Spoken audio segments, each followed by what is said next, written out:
वहां दर्शन किया शिव जी का, वर मांग ले तुझे क्या दूं? उसने कहा कुछ मत दो।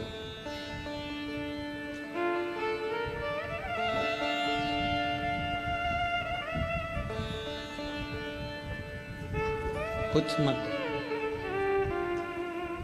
मैंने मांगने के लिए यहाँ थोड़ी ना बैठा था, मैं तो उसके लिए बैठा था, वो चली गई, तो अब क्या मांगू आपसे? वो दंडी था, फिर भी शिव प्रसन्न थे। अभी तो तू इतना सुंदर नहीं है कि तेरे पर कोई मोहित हो।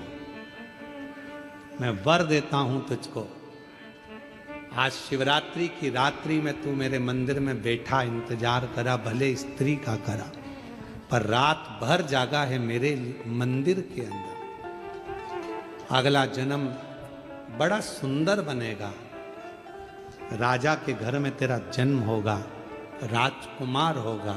अभी तू उस स्त्री के लिए रात भर जगा है, तेरे लिए स्त्री रात भर जगेगी, तू क्या चिंता कर?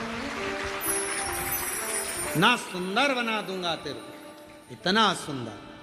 समय आया, दुस्साह के प्राण छूटे, शिव के धाम गया, वहां से चित्रअंगद राजा का बेटा विचित्र वीर के रूप में, उसका जो चित्रअंगद का बेटा था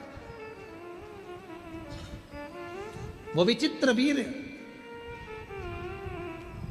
उसको पूर्व का स्मरण था कि मैं एक चंडाल का पुत्र था और शिवजी ने मुझे दर्शन दिया था, शंकर भगवान ने मुझे वर दिया था। बड़ा सुंदर बना विचित्र वीर, इतना सुंदर कि जो उसको देखता वो उसके ऊपर लोभित हो जाए, लोभित हो जाए।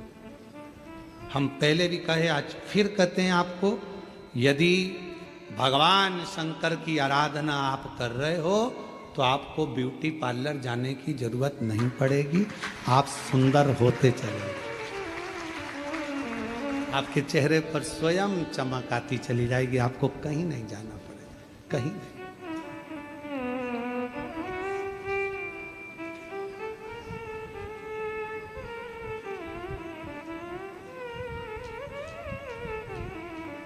आप शिव की भक्ति करो, कोई आपको चाहे स्मरण करे ना करे, पर भगवान की भक्ति अविरल भक्ति होता है। कई बार एक चेला गुरुजी के पास गया, गुरुजी से कहा, गुरुजी मुझे तुम्हारा फोटो चाहिए। गुरुजी ने कहा, मेरे फोटो का क्या करेगा, मैं जिंदा हूं तो फोटो का क्या काम?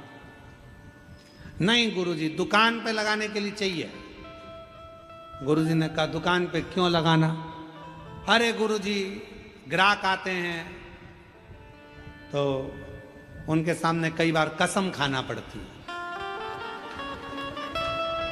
तो तुम्हारा फोटो लगा रहेगा तो हर कभी खा लूंगा। गुरुजी की कसम।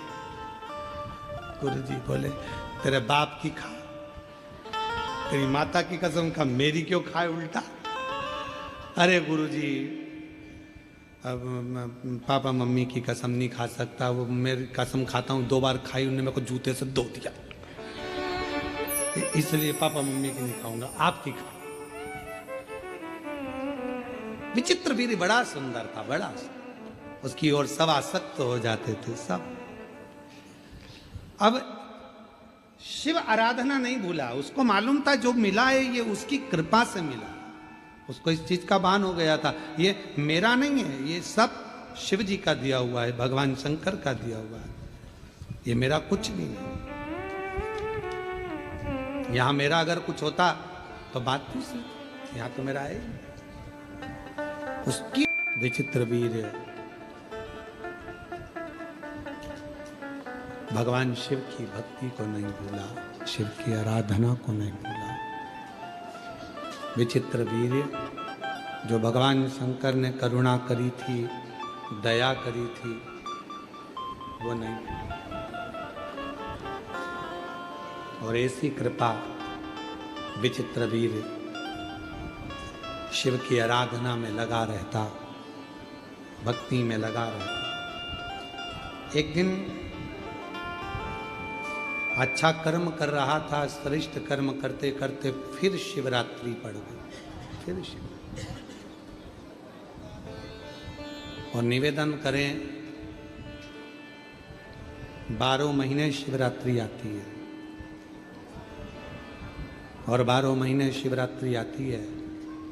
आप भूलवश भी, अनायास भी अगर यदि शंकर भगवान को एक लोटा जल समर्पित कर रहे हो, आपको याद है नहीं है, स्मरण में है नहीं है, पता नहीं, पर मेरा शिव, मेरा शंकर, मेरा उघड़दानी, मेरा त्रिकालदर्शी, मेरा कैलाशी, मेरा अविनाशी शंकर करुणा जरूर करता है, शिव कृपा जरूर। विचित्र वीर के प्राण छूटने का समय आया, शंकर भगवान उसको दर्शन देने के लिए फिर पहुंच गए। पूछा,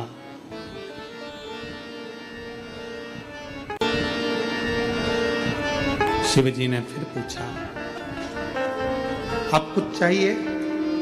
पहले तू दुस्साहा बना, एक चंडाल का बेटा, शिवरात्रि के दिन मंदिर तक पहुंचा, उसका फल तुझे ये मिला कि तू एक राजकुमार बन गया।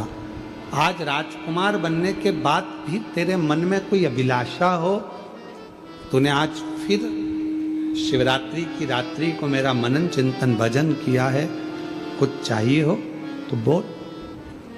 अब बोला विचित्र वीर। विचित्र वीर ने कहा कि आपसे बस इतना वर चाहिए, मैं आपके द्वारा प्रकट होना चाहता हूं,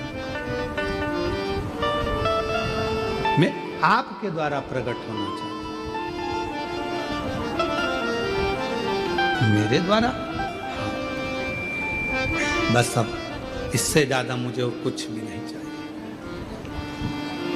शिव जी ने कहा, तू चिंता मत कर, समय आएगा मैं तुझे प्रकट करूंगा अपने ही शरीर से, आपका बेटे की तरह, आपका गण बनकर आपका साथ रहना चाहता हूं, आपका रहना चाहता हूं। समय आया और जब माता सती जलकर भस्म हुई, दक्ष प्रजापति की यज्ञशाला को विध्वंस करने का जब समय आया, और जब विध्वंस करने का समय आया तो भगवान शंकर ने अपनी जटा से वीरभद्र को प्रकट करा। वीर, ये जो विचित्र वीर है, यही जो दुस्साह बना, विचित्र वीर बना, फिर बाद में वही भगवान शंकर की जटा से प्रकट होकर वीरभद्र बन गया। वही शिव जी ने अपना गण बना लिया, शंकर भगवान ने उसको अपना बनाकर अपना स्वीकार कर लिया, अपने ये मेरा है। जाओ वीरभद्र, पूरी यज्ञशाला को विध्वंस कर दो। और वीरभद्र ने जाकर पूरी यज्ञशाला को विध्वंस किया।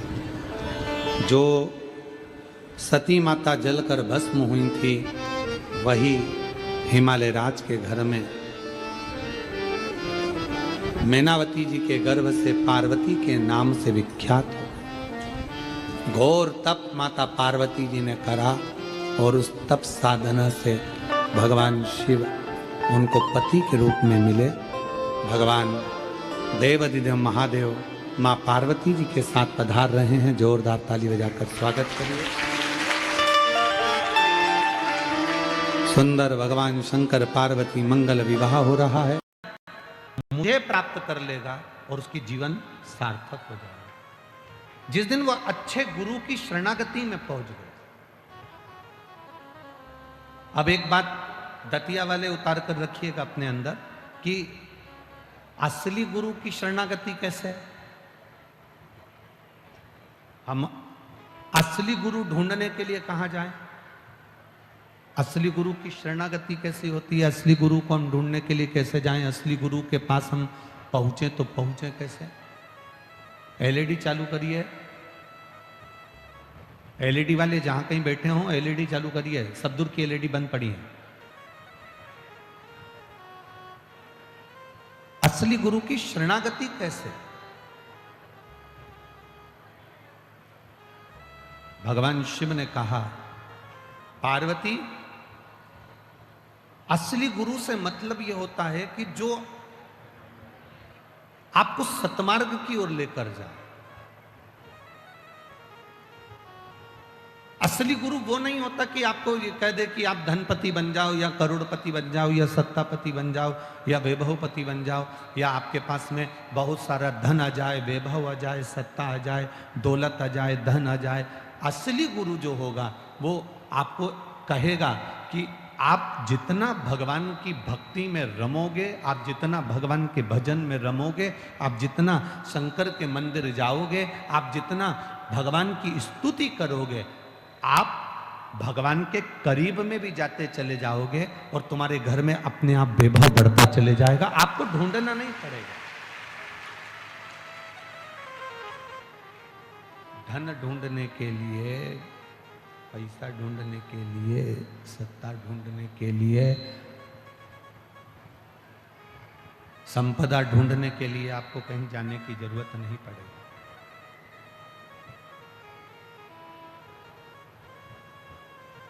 बस आप भगवान की शरणागति को जितना ग्रहण कर सकते हो। आज सोमवार के व्रत किस किस के हैं? बहुत सारों के। धर लो वापिस धर लो।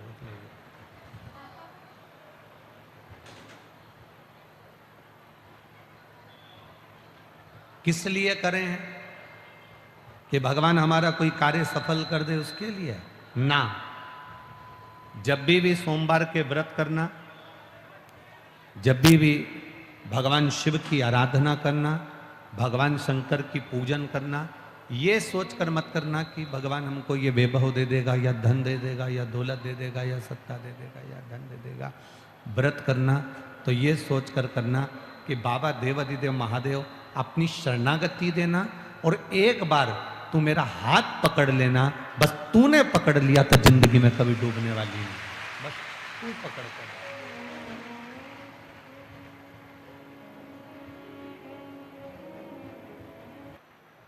कुष्मांड ऋषि का पुत्र मंडप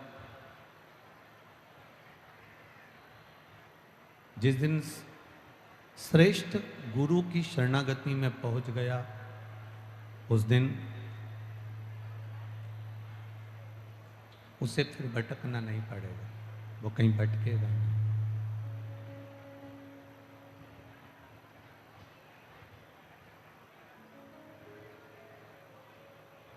आज मंडप ने अपने मित्रों का साथ पकड़ा, थोड़ा चोरी करने लगा, थोड़ा धन चुराने लगा। आ रही आवाज?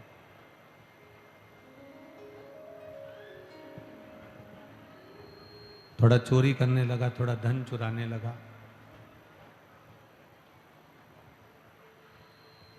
चोरी करते करते, धन चुराते चुराते एक बार बहुत सारा धन उनके पास में एकत्रित हो गया।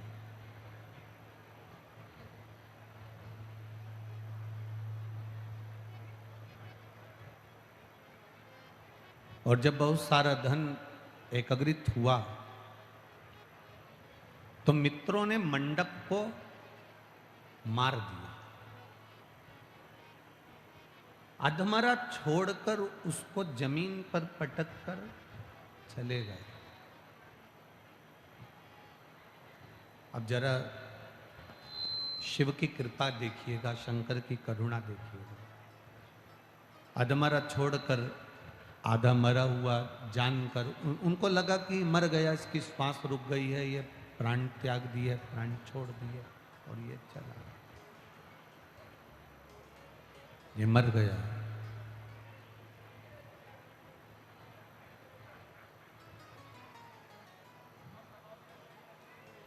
कुछ समय निकला, मंडप को होश आया, उठा।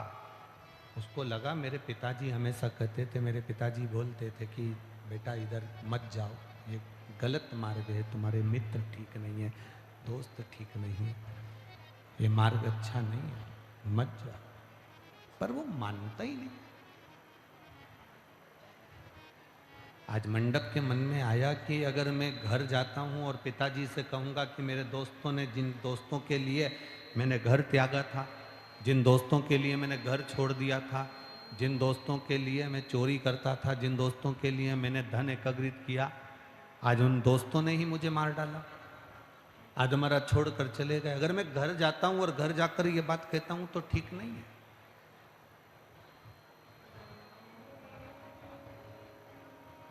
किस मुंह से हम घर जाएं? हम बेटियों से एक बात कहते आए, आज फिर इस दतिया की पावन धरा से कहना चाहें। मेरा बेटियों से निवेदन है, तुम्हारे घर में कितना भी झगड़ा हो जाए, तुम्हारे घर में कितनी भी लड़ाई हो जाए, आपस में कितना भी सास से, ससुर से, पति से, जेठानी से, देवरानी से कितना भी झगड़ा कर, पर निवेदन केवल इतना सा है कि अपने घर की देहली छोड़कर कभी कहीं मत जाओ, उस देहली के अंदर।